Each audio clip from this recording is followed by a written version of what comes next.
विषय पत्र देतो काय बघा, वाचा तुम्ही, वाचले का पूर्ण? आपल्याकडे एअरटेलच्या गॅलरीमध्ये बघा वर्ण चौथीला आहे, एअरटेलच्या गॅलरीमध्ये आणि कॉलिंग ह्याच्यामध्ये मराठी तुम्हाला एम्प्लॉय ठेवायला प्रॉब्लेम आहे काय? एअरटेलला काय प्रॉब्लेम नाही. मग असं का वारंवार होत आहे की एअरटेलच्या गॅलरीमध्ये मराठी बोलणारे मुलं किंवा मुली नसतात?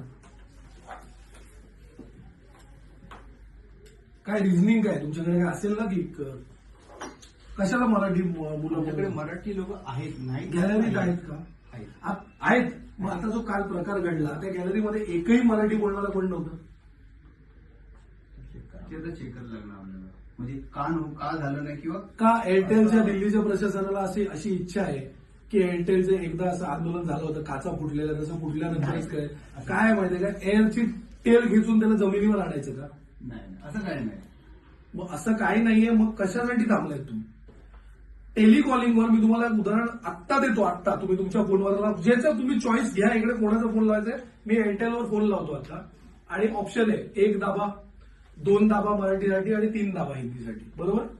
मी आत्ता फोन लावतो, मी तुमचा सबस्क्रायबर आहे, मी आत्ता फोन लावतो एअरटेलच्या ह्याला आणि मी ना चॉईस घेईन इंग्लिशचं. मराठी प्राधान्य आहे पण मी इंग्लिशचं चॉईस घेतो, ठीक आहे? तरी बोलणारा हिंदीत बोलेल किंवा बोलणारी हिंदीत बोलेल. बघायचं आत्ता डेमो देतो तुम्हाला.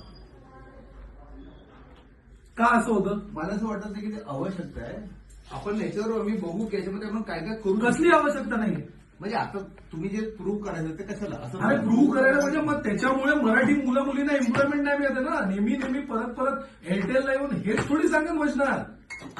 काय माहितीये का तुम्हाला, एक गोष्ट लक्षात येते का की महाराष्ट्रात सगळ्यात जास्ती तुमचं सबस्क्रायबर आहे की नाही, सबस्क्रिप्शन आहे की नाही महाराष्ट्रात? मग महाराष्ट्रात जर मराठी बोलणारे असंख्य तुमचे सबस्क्रायबर आहेत तर तुम्हाला असं हवंय का की आम्ही एक मोहीम चालू करावी आणि महाराष्ट्रात तुम्हाला पोटावडं आणि सगळ्यांनी दुसरं कुठलं तरी घ्यावं? महाराष्ट्रात जर मराठीवर तुम्ही अशा प्रकारे भेदभाव करत असाल तर महाराष्ट्र आणि मुंबईमध्ये तुमची एकही गॅलरी ही दिसणार नाही यापुढे.